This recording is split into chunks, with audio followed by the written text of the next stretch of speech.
اردو خبر کے معزز دوستوں، میں ہوں ماجد ملک اور آپ تمام دیکھنے اور سننے والوں کو السلام علیکم۔ ناظرین گرامی، دنیائے عالم میں پائے جانے والے انسانوں کی ایک جماعت ایسی بھی ہے جو یقین رکھتی ہے کہ مرنے کے بعد 7 مرتبہ انسان اس دنیا میں دوبارہ آ سکتا ہے۔ دوسرے جنم کے حوالے سے کئی قصے کہانیاں انٹرنیٹ پر موجود ہیں، تاہم آج کی اس ویڈیو میں ہم آپ کو ایک ایسے بچے کے بارے میں بتائیں گے جس نے یہ دعویٰ کیا کہ وہ مر کر دوبارہ زندہ ہوا ہے، اور وہ اپنی پچھلی زندگی میں دوسری جنگ عظیم کے دوران جاپان کی جانب سے ہونے والے فضائی حملے میں مارا گیا تھا۔ اس کا نام جیمز رینیگر ہے۔ جیمز کی عمر جب 2 سال کی تھی تبھی سے اس کا رویہ عام بچوں سے کافی زیادہ مختلف اور عجیب تھا، جس کی وجہ سے اس کے والدین اپنے 2 سالہ بچے کی یہ حالت دیکھ کر کافی زیادہ پریشانی میں مبتلا تھے۔ لیکن اس بچے کے عجیب و غریب رویے کے پیچھے چھپی وجہ کو تلاش کرنے میں اس کے والدین کو کئی سالوں کا وقت لگا، اور جب انہیں اس وجہ کے بارے میں علم ہوا تو اس وجہ نے نہ صرف انہیں بلکہ پوری دنیا کو حیران کر دیا۔ آخر یہ کیسی وجہ تھی جس نے سب کو ششدر کر کے رکھ دیا تھا؟ آج ہم اسی پر بات کریں گے۔ تاہم آگے بڑھنے سے پہلے آپ سے اتنی گزارش ہے کہ اس کہانی کو مکمل جاننے کے لیے ویڈیو کو آخر تک ضرور دیکھیے گا۔ معزز ناظرین گرامی، جیمز 2 سال کی عمر میں ہی رات کو نیند میں یہ الفاظ دہراتے ہوئے خوف کے مارے اٹھ جاتا تھا کہ جہاز میں آگ لگ گئی ہے، ہم گر رہے ہیں، اور اسی طرح کی مزید کئی آوازیں جو کہ شاید ہی کوئی عام بچہ نکالتا ہو، جس کی وجہ سے جیمز کے والدین اسے آدھی رات کو خاموش کروا کر سلا دیتے۔ لیکن ان کی پریشانی دن بدن بڑھتی چلی گئی۔ دراصل ان کے مطابق یہ سارے واقعات ان کے بیٹے کے ساتھ تب پیش آنا شروع ہوئے جب وہ اپنے بچے کو دوسری جنگ عظیم میں استعمال ہونے والے ہتھیاروں کو دکھانے کے لیے عجائب گھر لے کر گئے، جس کے بعد اس کے والدین کو بھی اس بات کا افسوس تھا کہ وہ اپنے اس لاڈلے بیٹے کو آخر ایسی جگہ لے کر ہی کیوں آئے۔ لیکن انہیں اس وقت تک بالکل بھی سمجھ نہیں آ رہا تھا کہ آخر کسی عجائب گھر میں موجود سامان 2 سال کے بچے کی ذہنیت کو کس طرح متاثر کر سکتا ہے۔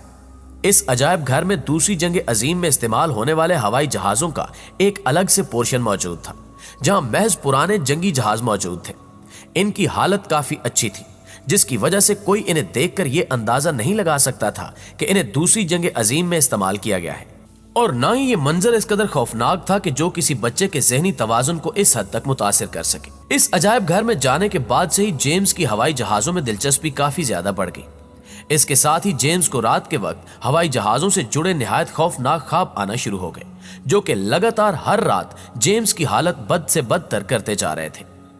ان خوابوں میں جیمز کو یہی محسوس ہوتا تھا کہ یہ ایک پائلٹ ہے جو کسی جنگ میں جنگی جہاز اڑا رہا ہے، لیکن اچانک یہ مشکل حالات میں پھنس چکا ہے۔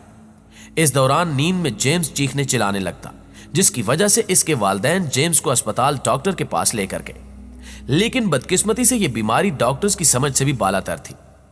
ڈاکٹرز نے جیمز کے والدین کو سمجھایا کہ وہ اپنے بیٹے سے پیار سے بات کریں تاکہ وہ اپنے دل کی تمام باتیں انہیں بتا سکیں۔ اس کے علاوہ ڈاکٹرز نے جیمز کو تنہائی میں پینٹنگ کرنے کا حکم دیا تاکہ اس کے ذریعے وہ اپنے دل میں چھپے جذبات کو بیان کر سکے۔ جیمز کی یہ حالت صرف رات کے وقت ہی بگڑتی تھی، جبکہ دن میں یہ عام بچوں کی ہی مانند پیش آتا تھا۔ چند مہینوں بعد جیمز نے دن کے وقت بھی عجیب و غریب حرکات کرنا شروع کر دی۔ اپنے بیٹے کی اس حالت کو دیکھ کر پریشانی میں مبتلا والدین نے ڈاکٹرز کے کہنے پر اپنے بچے سے بات کی۔ اس کی والدہ نے اسے ایک جہاز دکھاتے ہوئے کہا کہ اس ہوائی جہاز کے کیبن میں ایک بم رکھا ہوا ہے، لیکن جیمز نے بغیر سوچے سمجھے فوراً جواب دے دیا کہ یہ کوئی بم نہیں ہے بلکہ ایک ڈراپ ٹینک ہے۔ اس کے علاوہ جب جیمز اپنے والدین کے ساتھ ہوائی اڈے پر گیا تو اس نے ان جہازوں کے بارے میں ایسی باتیں انہیں بتائیں جن کے بارے میں جان کر سب حیرت میں مبتلا ہو گئے۔ ناظرین محترم، اتنا سب کچھ دیکھنے کے بعد جیمز کے والد بروس کو یہ احساس ہوا کہ ان کا بیٹا کوئی عام بچہ نہیں ہے، مگر جیمز کی والدہ اینڈریا اپنے بیٹے کی اس حالت سے کافی پریشان ہو چکی تھی، اس لیے انہوں نے جیمز سے سیدھے بات کرنے کا فیصلہ کیا۔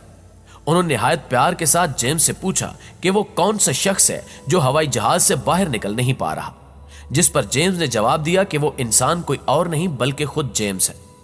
اور اس کے بعد اس کی والدہ اینڈریا نے پھر پوچھا کہ آخر تمہارے ہوائی جہاز کے ساتھ ایسا کیا ہوا ہے؟